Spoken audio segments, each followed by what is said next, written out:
바나나를 이렇게 드시면 그 당뇨와 그 우울증이 사라질 수 있습니다. 바나나는 그 속살이 부드럽고 달콤해 남녀노소 누구나 좋아하는 과일 중 하나이죠. 먹기도 편하고 다이어트에도 좋다고 알려지면서 많이 먹게 되는 과일이 바로 바나나입니다. 이런 바나나를 보통 그 초록색일 때 구매하더라도 노랗게 될 때까지 기다렸다가 드시잖아요. 그런데 바나나는 그 초록색일 때, 노란색일 때, 그리고 더 시간이 지나 갈색 반점이 생길 때 그 맛만 다른 것이 아니라 그 영양 성분도 달라져서 우리 몸에 주는 효능도 달라진다는 사실 알고 계신가요? 그리고 바나나도 함께 먹으면 그 보약이 되는 궁합이 좋은 음식도 있고 또 함께 먹으면 오히려 독이 될 수 있는 음식이 있답니다. 지금부터 바나나의 효능, 함께 먹으면 그 안 되는 음식, 그리고 또 함께 먹으면 그 보약이 되는 음식, 그리고 바나나의 보관 방법까지 바나나에 대한 모든 것 알아가시기 바랍니다. 바나나가 그 어떤 상태일 때를 가장 좋아하시나요?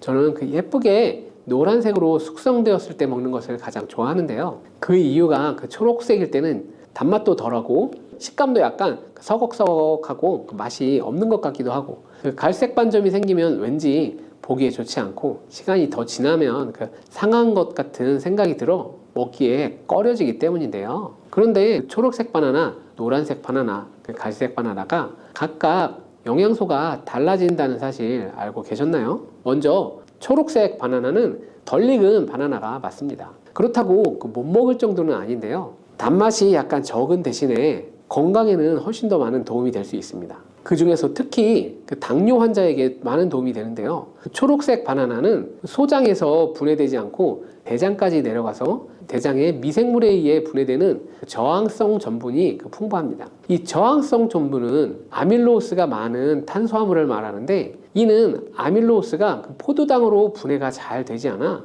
이 포도당이 소장에서 흡수가 되지 않으므로 혈당이 급격히 오르는 것을 막아주는 역할을 합니다. 이러한 분해가 잘 되지 않고 남아있는 식이섬유가 많은 저항성 전분이 많은 음식들은 결국 유산균의 먹이가 되어서 장내 세균총을 건강하게 만들 수 있고 이로 인해 인슐린 감수성 면역력에도 긍정적인 효과를 나타낼 수 있습니다. 바로 그 당뇨 환자분들이 바나나가 단맛이 좋은 열대 과일이라서 못 드시는 것으로 생각하시는데요. 앞서 말씀드린 이유로 초록색 바나나를 드시면 도움이 될 수 있어요. 그리고 이 초록색 바나나는 소화되는 시간이 길기 때문에 포만감을 오래 유지시켜 주어 다이어트하는 식단에도 도움을 줄 수 있습니다. 저항성 전분은 이런 효능들로 인해 비만, 당뇨를 예방할 뿐만 아니라 대장암도 예방하는 것으로 알려져 있습니다. 한 가지 주의할 점은 과민성 대장증후군이 있는 분들이 초록색 바나나를 드시면 증상이 악화될 수 있으니 주의하시기 바랍니다. 두 번째로 그 노란색 바나나인데요. 초록색 바나나가 노란색으로 변할 수 있는 요인은 바로 에틸렌가스 때문입니다. 나무에서 떨어진 바나나는 꼭지에서 에틸렌가스가 분비되는데 이때 초록색을 띠게 하는 클로로필 색소가 에틸렌가스에 의해 분해가 되어 점점 노란색으로 변해가는 것이에요. 이렇게 노랗게 변한 바나나는 색깔만 변한 것이 아니라 성분에도 그 변화가 생기게 되는데요. 당뇨에 도움이 되는 저항성 전분은 점점 줄어들게 되고 그 포도당, 과당 같은 당분은 점점 늘어나게 됩니다. 그렇기 때문에 초록색 바나나보다는 노란색 바나나가 훨씬 단맛이 좋게 되는 것이죠. 식감도 더 부드러워지고 향도 단향이 더 강해지고 소화도 초록색 바나나보다 잘 되게 됩니다. 또한 항산화 성분인 비타민 C와 비타민 E 그리고 식이섬유의 양이 풍부해집니다. 노란색 바나나에서 시간이 지나면서 갈색의 반점이 점점 생기기 시작하는데요. 이 반점을 슈가 스팟이라고도 합니다. 이름처럼 바나나의 당분 함량이 점점 높아지면서 당분이 농축되어 만들어지는 것인데요. 바나나가 상한 것이 아닌가 하고 간혹 오해하시는 분들이 있는데 색깔이 변했을 뿐이지 상한 것은 아닙니다. 그런데 이 슈가 스팟이 점점 많아질수록 바나나의 당분 함량이 높아지는 것이기 때문에 당뇨가 있는 분들은 섭취하실 때 주의하셔야겠습니다. 최근에 바나나에 대한 연구가 진행되면서 이 슈가 스팟이 생겼을 때 바나나의 성분에 대한 실험도 진행이 되었는데요. 일본 데이쿄 대학 연구에 따르면 갈색 반점이 생긴 바나나의 면역 효과는 노란색 바나나 때보다 최대 8배에 달했으며 이때 종양을 괴사시키는 물질로 알려진 NK 면역세포를 활성화시킨다고 합니다. NK 면역세포는 바이러스에 감염된 세포나 암세포를 직접 파괴하는 역할을 하고 TNF라는 종양 괴사인자를 분비하여 비정상세포의 증식을 억제하고 암세포의 자살을 유도하게 됩니다. 이게 무슨 말이냐면 쉽게 말해 갈색 반점이 생긴 바나나는 면역력을 강하게 하고 암 예방과 치료에 도움을 줄 수 있다는 것입니다. 바나나에 이런 효능이 있다니 놀랍지 않나요? 바나나에 함유되어 있는 성분을 살펴보면 칼륨과 마그네슘 등의 다양한 미네랄이 풍부하게 함유되어 있고 비타민 C, 비타민 B6, 비타민 A 등의 다양한 비타민도 함유하고 있습니다. 또한 우리 몸에 에너지를 공급하는 탄수화물도 풍부하게 함유되어 있습니다. 운동 경기를 하다 보면 선수들이 바나나를 먹는 장면을 볼 수 있는데요. 지난번 올림픽에서 탁구의 신유빈 선수가 중간중간 바나나를 먹는 모습이 포착되기도 했죠. 운동 중에 바나나를 먹으면 풍부한 탄수화물로 인해 에너지를 빠르게 공급해 주어 폭발적인 힘을 내는데 도움을 줄 수 있기 때문입니다. 나이가 들면서 점점 몸 안에 호르몬이나 에너지의 균형이 깨지고 건강이 점점 나빠지게 되는데요. 특히 혈관 건강에 문제가 생기는 경우가 아주 많이 있습니다.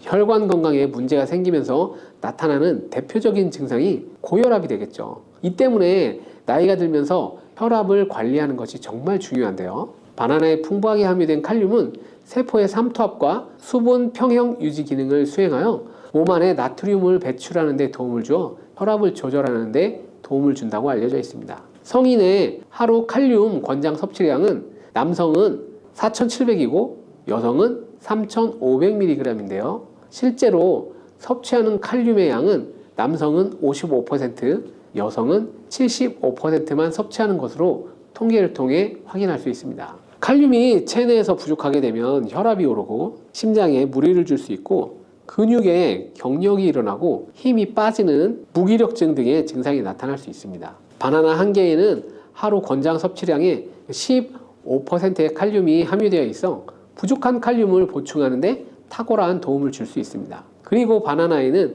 비타민 B6가 풍부한데 이 비타민 B6는 피리독신이라고도 불리며 인체의 기능을 정상으로 유지하는 데 매우 중요한 역할을 하는 수용성 비타민입니다. 비타민 B6는 신경 전달 물질을 생산하는데요. 특히 행복 호르몬이라고 불리는 세로토닌의 합성에 중요한 역할을 합니다. 세로토닌은 행복감과 안정감을 느끼게 해주고 스트레스를 완화시켜 줍니다. 또한 식욕을 조절해서 체중 감량에 도움이 되고 또 수면의 질을 향상시켜 피로 회복에도 많은 도움을 줄 수 있습니다.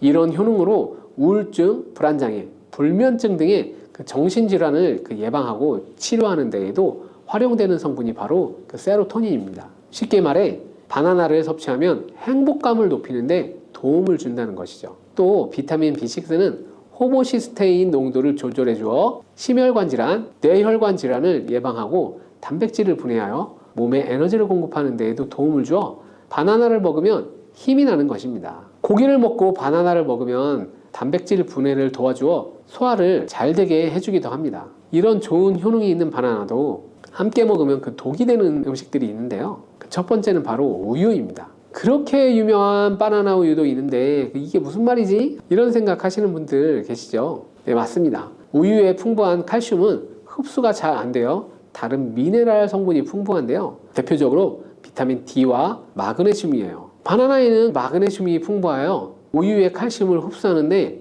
도움을 주고 우유의 풍부한 칼슘은 바나나의 칼륨과 함께 우리 몸속의 나트륨을 배출하는 효능을 극대화시켜 주기도 합니다. 또한 우유에 풍부한 트립토판은 세로토닌의 분비를 도와주어 바나나와 함께 행복도를 높이는데 탁월한 효능을 발휘하기도 하죠. 하지만 이러한 효능도 소화를 잘 시켰을 때의 이야기입니다. 소화력이 좋은 분들은 이런 효능을 누릴 수 있지만 나이가 들면서 소화가 잘 안 되는 분들이 바나나와 우유를 함께 드시게 되면 불용성인 바나나가 위 속에 오래 남아있게 되고 바나나의 유기산과 당분이 우유에 풍부한 단백질, 칼슘과 결합하여 더욱 소화가 어려워지게 됩니다. 바나나와 우유의 결합물이 위와 장에서 과발효가 일어나고 소화기관에 무리를 주게 됩니다. 이렇게 되면 위염, 식도염 등이 나타날 수 있고 계속되면 만성질환이 될 수 있으니 평소에 위 건강이 안 좋으신 분들이나 소화가 잘 안 되시는 분들은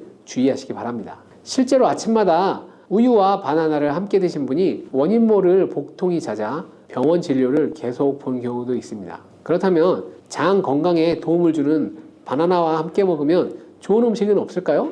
있죠. 바로 오트밀입니다. 바나나에 함유된 섬유질은 대부분이 그 불용성 섬유질이기 때문에 장내의 이물질을 흡착하여 변의 부피를 크게 하는 데 도움이 되지만 물을 흡수하여 변을 부드럽게 만들지는 못합니다. 이 때문에 바나나를 지속적으로 드시면 그 변비에 걸릴 수도 있는데요. 이를 방지하려면 수용성 섬유질이 필요합니다. 바로 오트밀에 수용성 섬유질이 풍부하게 함유되어 있습니다. 오트밀에는 수용성 섬유질이 50% 이상 함유되어 있어 바나나와 오트밀을 함께 섭취하게 되면 섬유질의 균형이 잘 맞아 변을 무르게 하여 배변을 원활하게 하고 장 건강에 도움을 주게 됩니다. 또한 콜레스테롤의 배출도 도와주어 혈관 내에 나쁜 콜레스테롤의 수치를 낮추는 데에도 도움을 줄 수 있습니다. 바나나와 함께 먹으면 그 독이 되는 음식 두 번째는 바로 고구마입니다. 고구마는 바나나와 함께 다이어트에 도움이 되는 음식으로 함께 섭취하는 경우가 종종 있는데요. 고구마와 바나나는 복합 탄수화물이 풍부하여 포만감을 길게 유지해 주어 다이어트 하는 데 도움이 될 수 있습니다. 하지만 한 가지 문제가 있는데요. 그것은 바나나와 고구마 둘 다 칼륨의 함량이 높다는 것입니다. 칼륨을 과다하게 섭취하게 되면 고칼륨 혈증을 일으킬 수 있고 이로 인해 무기력, 피로감, 메스꺼움, 구토, 근육마비, 호흡곤란 등이 나타날 수 있고 심한 경우에는 저혈압, 부정맥, 근육마비, 심장마비, 혼수 상태 등의 심각한 부작용이 나타날 수 있습니다. 소량 섭취하면 큰 문제가 되지 않지만 과량 섭취할 때 신장이 약하신 분들은 몸에서 칼륨의 배출이 원활하지 않기 때문에 고구마와 바나나를 지속적으로 과다하게 함께 드시게 되면 신장을 더욱 망가지게 건강을 악화시킬 수 있습니다. 바나나와 함께 먹으면 보약이 되는 음식은 오트밀에 이어 파인애플이 있습니다. 바나나와 파인애플에는 브로멜라인이라는 효소가 풍부한데요. 이 효소는 운동 후에 생기는 근육의 염증을 빠르게 회복시키고 또한 근육의 피로 회복에도 도움을 주는 것으로 알려져 있습니다. 또한 바나나와 파인애플을 함께 드시게 되면 단백질 분해를 극대화해 소화를 돕고 소화불량, 변비, 대장염 등의 소화기 질환을 예방하는 데에도 탁월한 효능을 발휘하게 됩니다. 바나나와 함께 드시면 보약이 되는 음식 세 번째는 카카오입니다. 바나나에는 도파민이라는 신경을 자극하는 물질이 많이 함유되어 있는데 카카오에는 바로 이 도파민 생성의 원료가 되는 아미노산이 풍부하여서 카카오와 바나나를 함께 드시면 행복도를 높이는 효능이 극대화가 됩니다. 또한 카카오에는 폴리페놀과 플라보노이드 등의 항산화 물질이 풍부하여서 체내의 활성산소를 제거하고 세포의 노화를 방지할 수 있습니다. 바나나에도 항산화 물질인 베타카로틴과 비타민C가 풍부하여 카카오와 바나나를 함께 드시면 항산화 효과도 높일 수 있습니다. 바나나와 함께 먹으면 보약이 되는 음식 네 번째는 바로 견과류입니다. 바나나와 견과류를 함께 드시면 세로토닌의 분비가 촉진되어 마음을 차분하게 하고 숙면을 취하는 데 도움이 됩니다. 또한 바나나의 풍부한 마그네슘은 근육의 이완을 돕고 견과류의 트립토판을 세로토닌으로 바꿔주는 성분인 비타민 B6가 바나나에 풍부해 견과류와 바나나를 함께 드시면 불면증과 우울증을 예방하고 개선하는 데 도움을 줄 수 있습니다. 바나나를 보관하실 때에는 바나나의 꼭지 부분을 랩이나 호일로 감싸주신 상태에서 바나나 거리 같은 것에 걸어 두시는 것이 좋습니다. 그렇게 하면 바나나 꼭지에서 나오는 에틸렌가스를 어느 정도 차단해줘 바나나가 빨리 숙성되는 것을 방지하여 좀 더 오래 보관할 수 있습니다. 그리고 열대 과일인 바나나는 냉장고에 보관하시게 되면 냉해를 입어 바나나 색이 빠르게 검은색으로 변하게 되는데요. 상한 것은 아니기 때문에 먹는 것은 괜찮지만 보기에 좋지 않기 때문에 바나나는 상온에서 보관하시기 바랍니다. 다만 바나나를 오래 보관하시려면 껍질을 벗긴 상태에서 먹기 좋은 크기로 잘라 냉동 보관하셨다가 드시면 아주 좋습니다. 바다의 불로초, 해조류의 왕이라는 별명을 갖고 있는 김. 이런 몸에 좋은 김도 잘못 알고 먹으면 암에 걸리고 치매에 걸릴 수 있다는 사실 알고 계신가요? 아무리 좋은 음식도 제대로 알고 드실 때 건강을 지킬 수 있는 보약이 될 수 있는 것이죠. 식탁 위에 빼놓을 수 없는 반찬, 김의 효능 5가지와 김을 드실 때 주의해야 될 분들, 그리고 김과 함께 먹으면 보약이 되는 최고의 음식과 김을 굽는 방법, 그리고 김을 고르는 방법까지 김에 대한 모든 것 알려드릴게요. 입맛도 없고 마땅한 반찬도 없을 때 김 하나만 있어도 밥 한 그릇 뚝딱 해치울 수 있잖아요. 저도 마찬가지지만 이렇게 밥 반찬으로 최고지만 요즘 전 세계에서 우리나라 문화에 열광을 하며 우리나라 음식에도 관심이 참 많은데요. 최근에는 특히 바로 이 김에 대한 관심도 높아졌습니다. 냉동김밥이 어마어마하게 많이 팔리면서 김에 대한 인기도 높아져 과자처럼 간식으로 김을 많이 먹고 있다고 하는데요. 전 세계적으로 선풍적인 인기를 끌고 있는 김의 첫 번째 효능이 바로 뇌를 건강하게 해서 치매를 예방하는 데 좋다는 것입니다. 김에는 뇌신경을 활성화시키는 비타민 B1과 비타민 B2가 풍부하게 들어있는데요. 이 비타민들이 뇌세포의 건강을 유지하고 신경 전달 물질을 생성하는 데 도움을 주어 기억력을 향상시키고 뇌를 계속해서 활성화시켜 줍니다.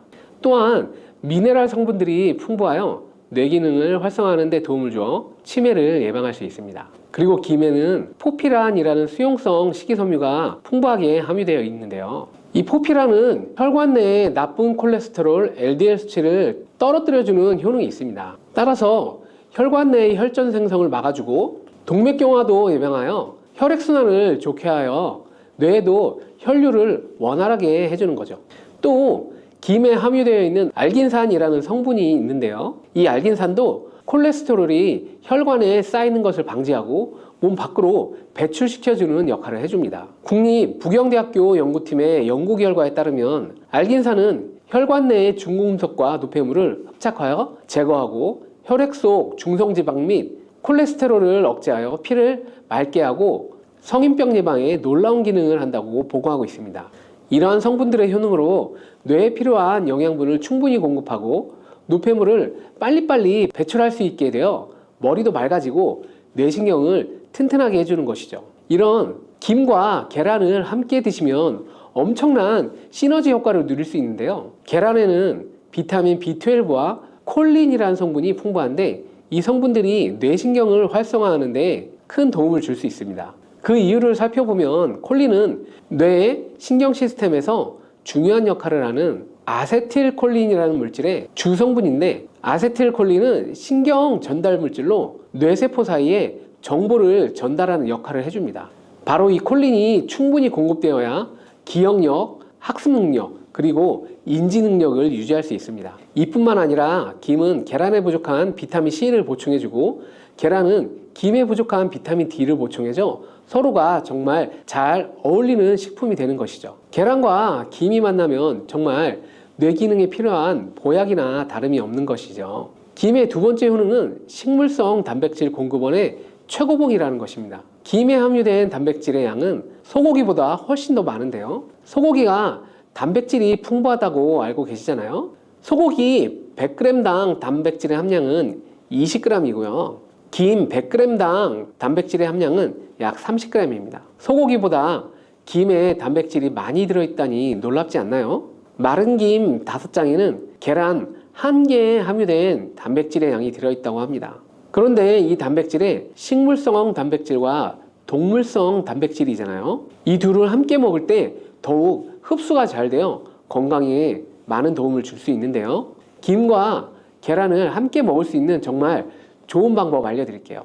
김 계란말이는 많이들 해 드시잖아요. 반찬으로 먹기 편하고 맛도 좋아 많이 드시게 되는데요. 그것 말고 계란 김전을 알려드릴게요. 먼저 김을 먹기 좋은 크기로 잘라주시고요. 한쪽에 놓아줍니다.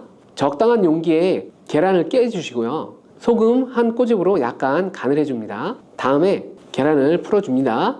이제 김을 2장씩 포개어 계란물을 앞뒤로 잘 묻혀준 다음 기름을 두른 팬에 붙여주면 됩니다. 정말 쉽죠? 이렇게 김과 계란을 드시면 맛도 좋고 건강도 챙길 수 있는 밥상 위에 보약이 된답니다. 세 번째 김의 효능은 항산화 작용입니다.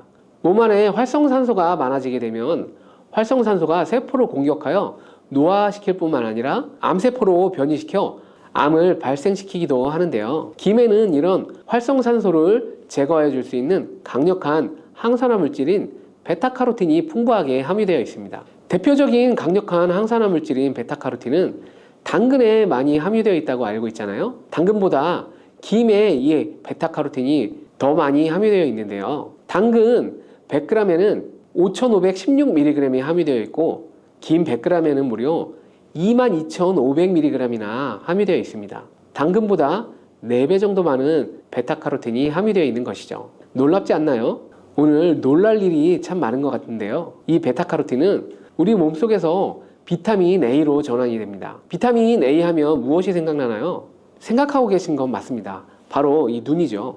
비타민 A는 이 시력을 보호하고 야맹증을 예방하는데 도움을 줄 수 있습니다. 또한 김에 단백질이 많이 함유되어 있다고 했잖아요. 이 단백질이 비타민 A와 만나면 로놉신이라는 성분이 생성되는데요. 로놉신이 시력을 보호하고 야맹증을 예방하는 역할을 해줍니다. 당근이 눈 건강에 좋다고 많이 알고 계시는데 당근보다도 김에 더 많이 함유되어 있다는 사실 꼭 기억하시기 바랍니다. 네 번째 김의 효능은 바로 골다공증 예방에 도움을 준다는 것입니다. 김에는 칼슘이 풍부하게 함유되어 있는데요.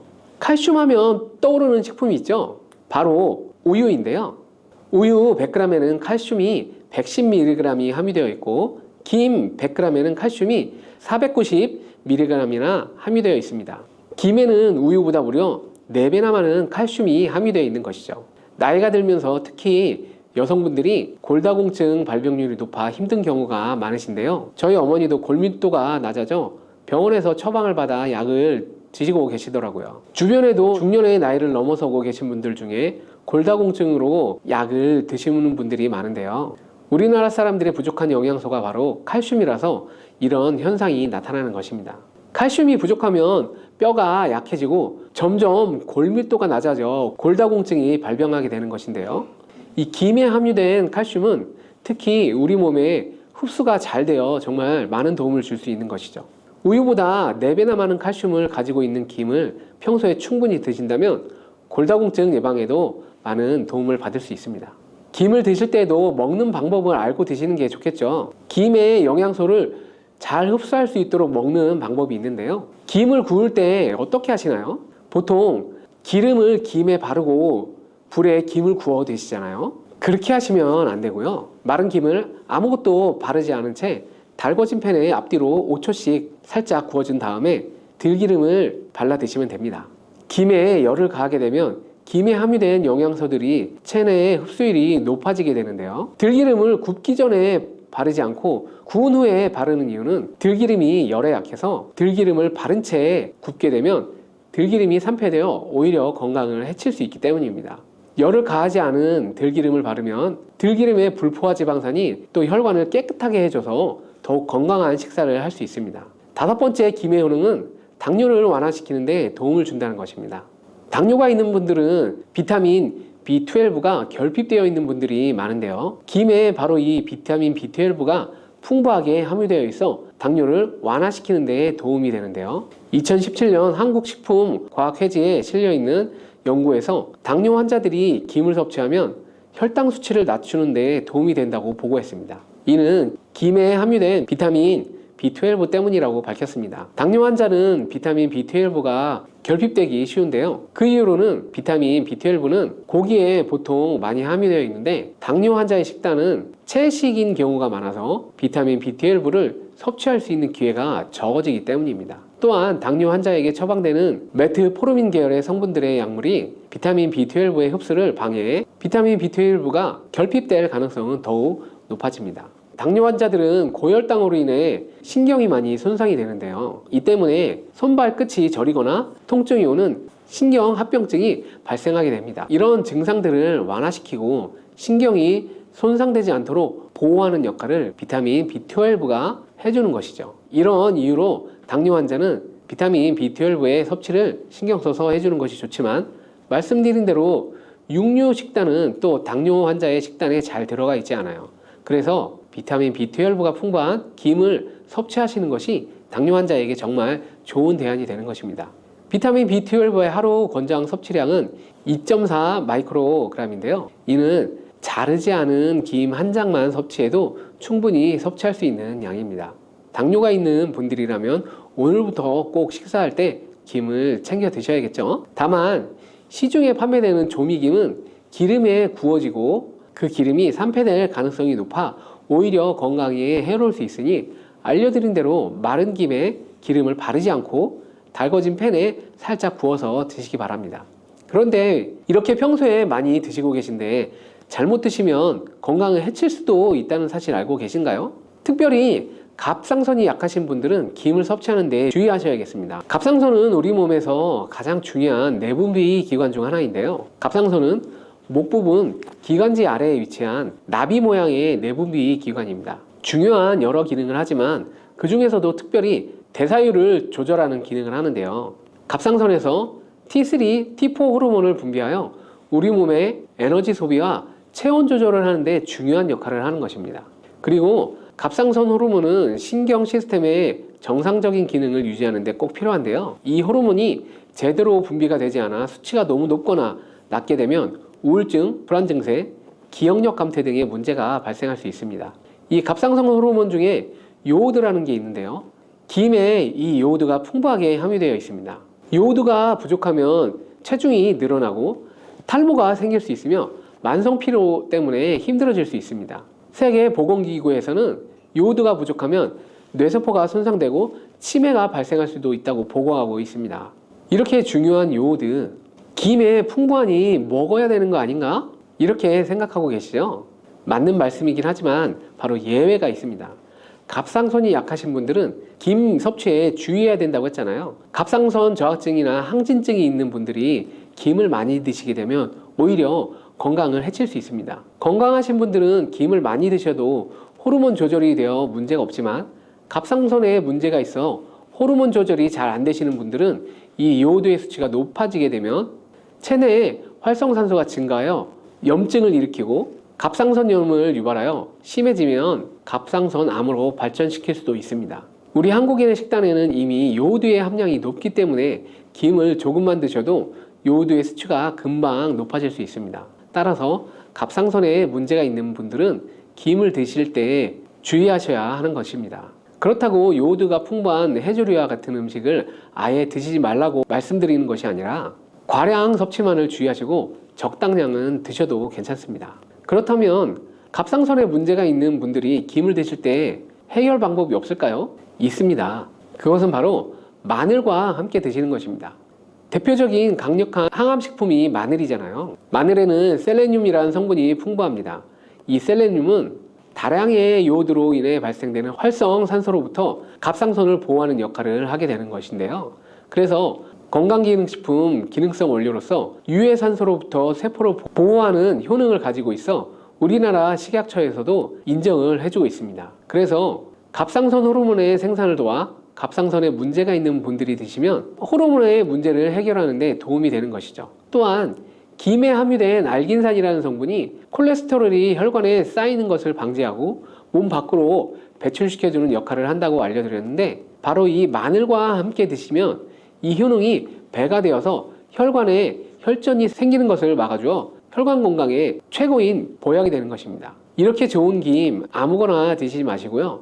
좋은 김 고르는 방법도 알려드릴게요. 좋은 김은 검붉은 색을 띠며 살짝 반짝이는 윤기가 있고 냄새 없이 담백한 맛이 납니다. 그리고 구웠을 때 녹색빛이 선명하게 나타나고 물에 불렸을 때는 잘 녹고 김을 담궜던 물이 맑을수록 좋은 김이라고 할 수 있습니다.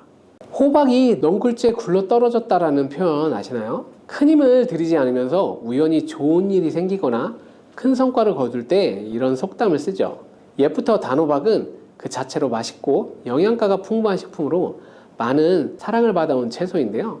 맛있는 단호박이 우리 건강에 다양한 효능을 제공하는 사실 알고 계신가요? 단호박의 효능, 그리고 단호박에 관한 건강한 삶을 사는데 도움이 되는 정보들 바로 알려드릴게요. 단호박은 맛도 좋고 건강에 많은 효능을 가지고 있는 정말 훌륭한 식품인데요. 이런 단호박의 놀라운 효능 5가지 바로 알려드릴게요. 단호박의 첫 번째 효능은 바로 심혈관 건강 개선에 있습니다. 단호박에는 불포화지방산과 식이섬유가 풍부하게 들어있는데 이런 성분들이 혈중 콜레스테롤 수치를 조절하고 혈액순환을 원활하게 도와줍니다.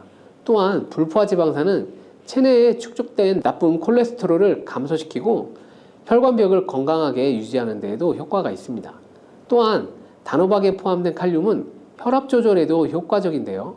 칼륨은 나트륨의 작용을 중화시켜 혈압 상승을 방지하는 데 도움을 주게 되는데, 그래서 칼륨이 풍부한 단호박은 고혈압 예방과 관리에 유익한 식품인 것이죠. 평소에 심혈관 질환이 걱정되거나 고혈압을 관리하고자 하는 분들에게 단호박은 매우 좋은 식품인데요. 단호박을 자주 섭취하면 혈액순환이 개선되고 혈압이 안정되기 때문에 심장질환 예방에 매우 효과적이기 때문에 심혈관 건강을 지키는 데 큰 도움이 됩니다. 심혈관 건강 이제부터 단호박으로 예방해 보세요. 단호박의 두 번째 효능은 다이어트에 효과가 좋다는 것입니다.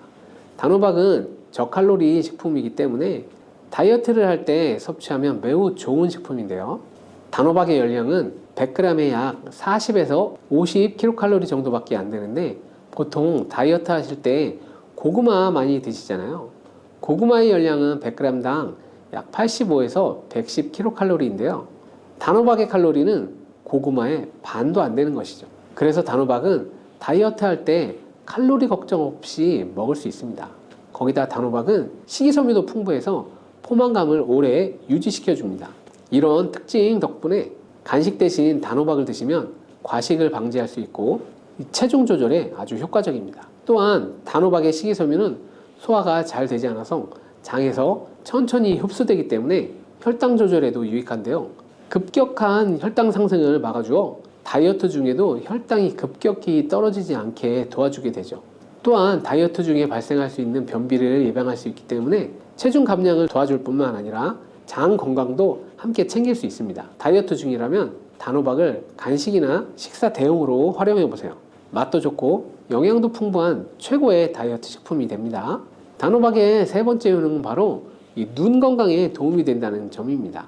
단호박에는 당근과 마찬가지로 비타민 A와 베타카로틴이 풍부하게 들어있는데요. 이 두 성분은 우리 눈의 건강을 지키는 데 아주 중요한 역할을 합니다. 비타민 A는 눈의 망막을 건강하게 유지하는 데 도움을 주고 시력 저하를 예방하는 데 아주 효과적입니다. 특히 야맹증 예방에 도움을 줄 수 있죠. 그리고 베타카로틴은 강력한 항산화 작용을 하기 때문에 눈의 피로를 덜어주고 눈의 노화를 늦추는 데도 도움을 줍니다. 혹시 하루 종일 스마트폰이나 모니터를 보고 계시지 않나요? 화면을 계속 들여다보는 현대인에게는 이 단호박에 들어있는 비타민 A는 특히 중요한 영양소라고 할 수 있죠. 눈이 피로하거나 건조감을 느끼는 분들에게 단호박은 자연적인 해결책이 될 수 있습니다. 단호박을 섭취하면 눈 건강을 지킬 수 있고 나이가 들면서 생길 수 있는 시력 저하나 노화 예방에도 도움을 줄 수 있는 것입니다. 단호박은 정말 건강에 많은 이점이 있는 식품이죠. 또 단호박의 놀라운 효능 네 번째는 면역력 강화입니다. 단호박에는 비타민 C와 아연이 풍부하게 들어있는데요. 비타민 C는 면역세포를 활성화시켜 감염 예방에 큰 도움을 주고, 아연은 백혈구의 생성을 돕고 체내에서 염증 반응을 조절하여 면역체계가 정상적으로 작동할 수 있게 도와줍니다. 이뿐만 아니라 단호박에 들어있는 항산화 물질들은 우리 몸의 세포를 보호하고 염증을 줄여 면역 기능을 더욱 향상시키는 데 도움을 주는데요. 특히 겨울이나 환절기에 감기나 독감 예방을 위해 면역력 강화를 원하신다면 단호박을 꾸준히 섭취하게 되면 많은 도움을 받을 수 있습니다. 또 자주 피로감을 느끼거나 감기 등에 쉽게 걸리는 분들에게 단호박은 아주 좋은 식품이라는 것 알고 계시면 도움이 될 거예요. 단호박의 효능 다섯 번째는 부종과 붓기를 개선하는 데 도움을 주는 것입니다. 붓기에 호박이 좋다는 거 모르시는 분 없죠. 우리가 수술이나 시술을 받고 얼굴이 부을 때 약국에서 단호박즙 같은 거 파는 거 많이 보셨죠. 이는 단호박에는 칼륨이 풍부한데, 칼륨은 체내에 있는 나트륨과 균형을 맞춰주고 몸 안에 불필요한 수분을 배출하는 역할을 합니다. 그래서 부종을 완화하고 몸의 붓기를 개선하는 데 효과적이죠. 특히 평소에 손이나 발, 얼굴 등이 자주 붓는 분들에게 단호박을 섭취하면 체내 나트륨 농도를 조절해서 불필요한 수분이 빠져나가면서 붓기가 자연스럽게 완화될 수 있습니다. 이렇게 효능이 많은 단호박을 어떻게 섭취하느냐에 따라 그 효과가 달라질 수 있다는데 알고 계신가요? 섭취 방법에 따라 효능의 50%만 섭취하게 될 수도 있고 또 100%로 바뀔 수도 있는데요. 단호박의 효능 100%로 섭취하는 방법 바로 알려드릴게요. 단호박 건강을 위해 섭취하는 방법 첫 번째는 바로 껍질까지 섭취하는 것입니다. 단호박의 껍질은 과육과 견주어 봐도 손색 없을 정도의 많은 영양소를 포함하고 있는데요. 단호박 껍질에는 대부분의 폴리페놀이 함유되어 있어 드실 때는 꼭 껍질까지 함께 드셔야 합니다. 단호박 껍질에는 단호박 속 알맹이 없는 페놀산이 들어있는데요. 이 페놀산은 노화를 방지하며 혈액순환을 도와 심혈관 질환 예방에도 효과적입니다. 또한 껍질에는 비타민 A와 비타민 C, 항산화 물질들이 포함되어 있어 피부 건강과 면역력 강화에도 효과적입니다. 그래서 단호박을 섭취할 때 꼭 껍질까지 함께 드시는 게 좋은데요. 물론 껍질을 먹을 때 꼭 깨끗하게 세척을 하고 농약이나 불순물이 묻어있지 않은지 잘 세척하고 드시는 것이 중요합니다. 그리고 껍질이 두껍고 질기게 느껴진다면 부드럽게 찌거나 껍질째 구워서 섭취하면 훨씬 더 편안하게 드실 수 있습니다. 단호박을 버릴 게 하나 없는 채소인데요. 호박잎도 몸에 매우 유익하다는 것 알고 계신가요?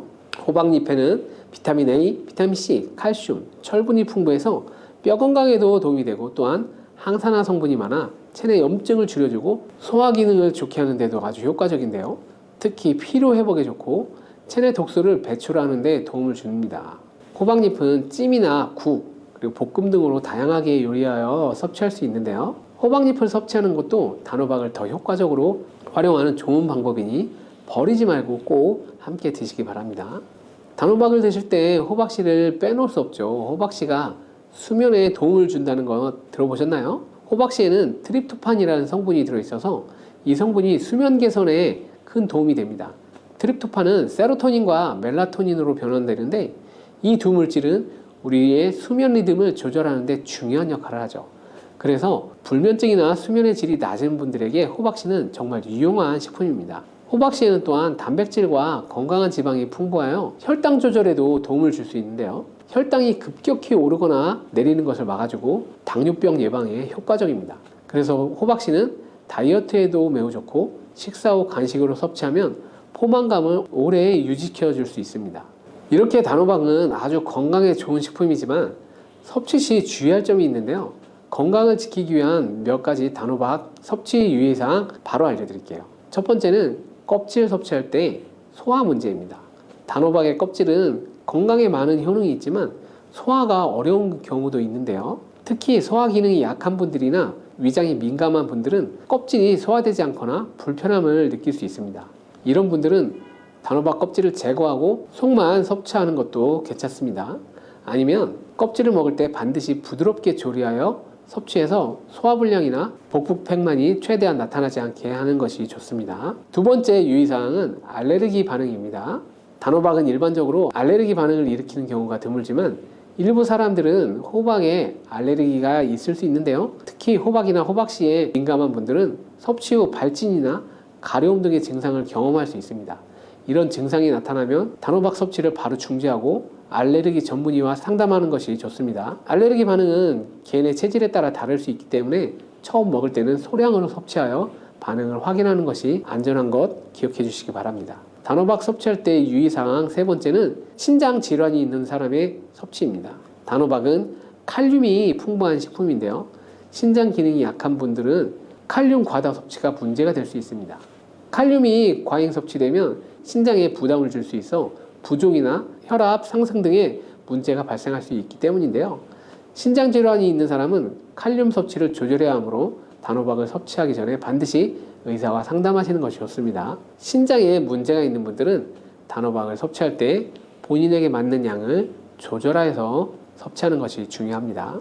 네 번째 단호박 섭취할 때 주의사항은 바로 다이어트 시 과잉 섭취입니다. 아까 얘기 드렸듯이 단호박은 다이어트에 유익한 식품이라고 했죠. 하지만 다이어트에 도움이 되는 단호박도 조리 방법에 따라 칼로리가 달라질 수 있습니다. 예를 들어 단호박을 버터나 크림 등 고칼로리 재료와 함께 조리하면 그만큼 칼로리가 높아지기 때문에 다이어트에 좋지 않을 수 있죠. 다이어트를 하시는 분들은 단호박을 찌거나 굽는 방법으로 조리를 하고 고칼로리 재료를 피하는 것이 건강하고 성공적인 다이어트를 위해서 꼭 필요합니다. 또한 단호박에 포함된 당분은 비교적 낮지만 당뇨가 있는 사람은 과도하게 섭취하지 않도록 주의해야 합니다. 마찬가지로 다이어트 중에도 혈당의 급격한 상승을 막기 위해 적당량을 섭취하는 것이 중요합니다.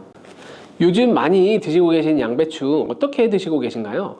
양배추가 건강에 좋다는 사실은 다들 알고 계시죠? 양배추는 특히 위 건강에 좋은 대표적인 채소로 알려져 있는데요. 양배추를 이용한 위장약이 만들어지는 만큼 위장에 좋은 영양소가 많이 함유되어 있습니다.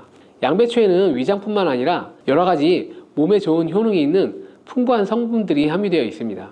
그런데 이런 양배추도 오히려 잘못 드시면 건강에 독이 될 수 있다는 사실 알고 계신가요? 먼저 양배추의 부작용과 양배추의 효능 3가지, 그리고 양배추와 함께 먹으면 보약이 되는 음식과 먹는 방법까지 양배추에 대한 모든 거 바로 알려드릴게요. 양배추에는 칼륨, 칼슘, 비타민 C, 비타민 U, 식이섬유 등 정말 많은 성분이 함유되어 있습니다. 그런데 비타민 C는 들어봤는데 비타민 U는 뭘까요? 사실 비타민 U는 비타민이 아닙니다. 비타민 U는 S-메틸메티오닌이라는 성분인데요. 궤양 치료에 효과가 좋다는 것이 알려지면서 비타민 U로 불립니다. U는 궤양, 얼서의 첫 글자를 가져와 비타민 U라고 하는 것이죠. 이 성분만 봐도 알 수 있듯이 양배추의 첫 번째 효능이 위장을 튼튼하게 한다는 것입니다. 바로 위식도의 염증을 가라앉히는데 효능이 있습니다. 위식도에 염증이 있어 빨갛게 헐어 있는 분들이 있는데요. 이런 분들은 공복에 명치 끝, 배의 윗부분, 명치가 있는 부분이 쓰리고 아픈 통증이 발생할 수 있습니다. 이런 통증의 원인이 염증 때문인데요. 이 염증을 비타민 U, S-메틸메티오닌이 완화시키는 데 도움을 주는 것입니다. 비타민 U는 위점막에서 분비되는 호르몬인 프로스타그란딘의 생성을 촉진함으로써 위산으로부터 위벽을 보호하고 위염과 위궤양을 억제하며 위암이 발생하는 것까지 예방하는 효능이 있습니다. 또한 비타민 U는 간의 해독작용에 중요한 역할을 하는 글루타치온의 생성을 촉진하고 활성산소를 제거하여 간세포의 손상을 예방하여 간 기능을 개선하는 데에도 도움을 줄 수 있습니다. 사실 비타민 U는 십자화과 채소에는 풍부하게 함유되어 있는데요. 십자화과 채소에는 양배추, 브로콜리, 배추, 무 등이 포함됩니다. 100g당 S-메틸메티오닌 함량을 살펴보면 배추에 39mg, 무에는 11mg, 브로콜리에는 18mg, 양배추에는 무려 46mg으로 십자화과 채소 중에서 가장 많은 함량이 들어 있습니다. 그리고 양배추에는 부위에 따라서도 비타민 U의 함량이 달라집니다. 푸른색의 겉잎, 하얀 속잎, 그리고 심지로 구성되어 있는데요. 100g당 겉잎에는 26.1mg, 속잎에는 46.4mg, 심지에는 30.6mg이 함유되어 있습니다. 겉잎보다 속잎에 더 많이 함유되어 있습니다. 과일은 껍질을 꼭 함께 드시라고 했는데요. 양배추는 반드시 겉잎을 먹어야 할 필요는 없겠죠. 양배추의 두 번째 효능은 항암작용을 한다는 것입니다. 그리고 양배추에는 항암작용이 뛰어난 글루코시놀레이트라는 성분이 풍부한데요. 이 성분은 미로시나아제라는 효소에 의해 설포라판과 인돌3카비놀이라는 성분으로 전환이 됩니다. 이 인돌3카비놀은 호르몬의 균형을 조절하는 효능이 있습니다. 특히 에스트로겐 대사에 영향을 미쳐 호르몬 균형을 조절하는데 중요한 역할을 하여 여성의 호르몬 관련 건강 문제에 도움을 줄 수 있습니다. 또한 유방암, 자궁경부암 발생을 억제하는 기능을 합니다. 미국 미시건 주립대 연구팀에서 발표를 했는데요. 실제로 양배추를 일주일에 3회 이상 섭취한 여성들이 일주일에 1회만 섭취한 여성에 비해 유방암 발생률이 72% 낮은 것으로 보고했습니다. 또한 글루코시놀레이트는 백혈구와 면역단백질인 사이토카인의 조율 능력이 뛰어나 특히 방광암, 유방암, 간암 등의 강력한 항암 효과를 보이는 것으로 알려져 있습니다. 양배추의 세 번째 효능은 정말 중요한 효능인데요. 바로 몸의 진액을 보충해주는 효능입니다. 몸의 진액이 부족하게 되면 몸에 좋은 약을 드셔도 효과를 못 볼 수 있고요. 온몸 구석구석 질병에 걸릴 가능성이 높아집니다. 몸의 진액이라 하면 어떤 것이 있을까요? 그것은 혈액, 림프액, 조직액, 음식물 섭취 시 흡수되는 영양물질, 몸 안에 조직에서 분비되는 점액질, 호르몬 등 우리 몸 안에 생명을 유지하기 위해 필요한 모든 체액이 바로 진액입니다. 몸 안에 모든 수분 같은 것들은 전부 진액이라고 보시면 됩니다. 이 진액이 몸에 부족하면 여러 증상이 나타나는데요. 손발이 차거나 저린 경우에 혈액순환이 잘 되지 않아 그런 증상이 나타나게 되는데요. 혈액순환의 문제가 바로 혈액 속의 진액이 부족해서 그런 증상이 나타나는 경우도 많습니다. 혈액 속의 진액, 수분이 충분해야 손발 끝까지 혈액순환이 원활하게 될 수 있는 것이죠. 기관지에 진액이 부족하게 되면 건조해지겠죠. 그렇게 되면 외부에서 먼지 같은 작은 이물질이 들어오면 자극을 강하게 느껴 기침이 나고 목이 칼칼하고 목소리가 잘 나오지 않거나 쉰 목소리가 나는 경우도 있습니다. 위장에 진액이 부족하면 위장의 조직들이 수축되는 현상으로 위축성 위염이 나타나고, 심장에 진액이 부족하면 심장에 열이 오르고 심장 박동이 빨라져 가슴이 두근거리는 현상이 나타나고, 계속되면 공황장애까지 나타날 수 있습니다. 나이가 들면 관절이 점점 뻣뻣해지고 입이 바짝바짝 마르는 증상도 많이 나타나시죠. 그리고 목, 어깨 등의 근육이 뭉쳐 통증이 나타나는 이유도 몸 안의 진액, 수분이 부족하기 때문입니다. 수분이 부족해져 이런 증상이 나타나는 것이라면 물을 마시면 해결되지 않을까요? 물론 물을 마시면 몸에 수분이 보충이 되긴 하지만 대부분은 소변으로 빠져나가게 됩니다. 마신 물이 몸속 구석구석 스며들게 하여 몸에 진액을 보충해 주려면 물만 마셔서는 해결이 되지 않는다는 것이죠. 물이 우리 몸에 들어왔을 때 몸속에 잡아들 수 있는 힘이 필요한데요. 그런 역할을 하는 것이 양배추인 것이죠. 한의학에서는 몸의 진액 보충을 위해 양배추를 처방하기도 하는데요. 양배추는 몸의 진액을 채우고 뇌를 보호하는 뇌수와 뼛속에 골수를 채워주는 역할을 하는 것으로 알려져 있습니다. 이렇게 좋은 양배추도 잘못 드시면 부작용이 발생할 수 있는데요. 양배추를 드실 때 주의하셔야 하는 분들 4가지 유형에 대해 알려드릴게요. 첫 번째는 바로 과민성 대장증후군이 있는 분들입니다. 양배추에 함유된 특정 당분이 가스를 형성하게 되는데, 과민성 대장증후군이 있는 분들이 양배추를 드시면 장이 팽창하고 복부팽만이 일어나며 설사를 유발하게 됩니다. 두 번째는 위축성 위염, 장상 피화생이 있는 분들입니다. 위장 점막이 위축되어 있고 변성이 심한 경우인데요. 이런 분들은 양배추가 몸에 잘 맞지 않습니다. 이런 분들이 양배추를 드시면 속쓰림이 심해질 수 있습니다. 공복 속쓰림에는 양배추가 도움이 될 수 있지만 식후에 속쓰림이 있는 분들이라면 위장 점막에 문제가 있을 가능성이 많으니 양배추를 적당히 드시기 바랍니다. 세 번째는 갑상선 기능이 저하된 분들입니다. 이런 분들은 양배추를 드실 때 절대 생으로 드시지 마시고 살짝 쪄서 드시기 바랍니다. 그렇다고 양을 많이 드시면 안 되고요. 한 번에 드실 때 150g 정도 일주일에 한두 번만 드시기 바랍니다. 왜냐하면 양배추에는 고이트로젠이라는 성분이 많이 포함되어 있는데 이것이 갑상선의 기능을 방해하게 됩니다. 양배추를 지속적으로 드신다면 갑상선의 문제를 유발할 수도 있습니다. 그런데 이 고이트로젠에 열을 가하면 이 성분이 비활성화가 되기 때문에 쪄서 드시라는 것입니다. 다만 갑상선에 문제가 전혀 없는 분들이라면 양배추를 생으로 조금씩 드시기 바랍니다. 양배추에는 설포라판이라는 성분이 있는데 이것은 강력한 항암, 항산화 작용을 하는 좋은 성분인데요. 양배추에 열을 가하게 되면 이 성분이 다 사라집니다. 그러니 갑상선에 문제가 없는 분들은 양배추를 생으로 드셔서 양배추의 좋은 효능을 통해 건강을 챙기시기 바랍니다. 네 번째는 고혈압이나 뇌경색 등의 문제로 혈전용해제나 아스피린 같은 약을 복용하시는 분들입니다. 왜냐하면 양배추에는 비타민 K가 들어있는데요. 비타민 K는 지혈작용을 하는 기능이 있습니다. 지혈작용이 뭘까요? 혈액을 빨리 굳게 하는 거죠. 그런데 혈액을 묽게 만드는 약을 드시는 분들이 양배추를 드시게 되면 비타민 K와 충돌하게 되어 복용하는 약의 효과를 반감시킬 수 있기 때문입니다. 그렇다면 양배추를 드실 때는 어떻게 먹는 것이 가장 좋을까요? 정답은 바로 양배추를 생으로 드시는 것이 가장 좋습니다. 왜냐하면 비타민 U, 비타민 C 같은 좋은 성분들이 열에 약하여 조리 과정에서 파괴되기 때문입니다. 그런데 양배추는 생으로 드시기가 참 어렵잖아요.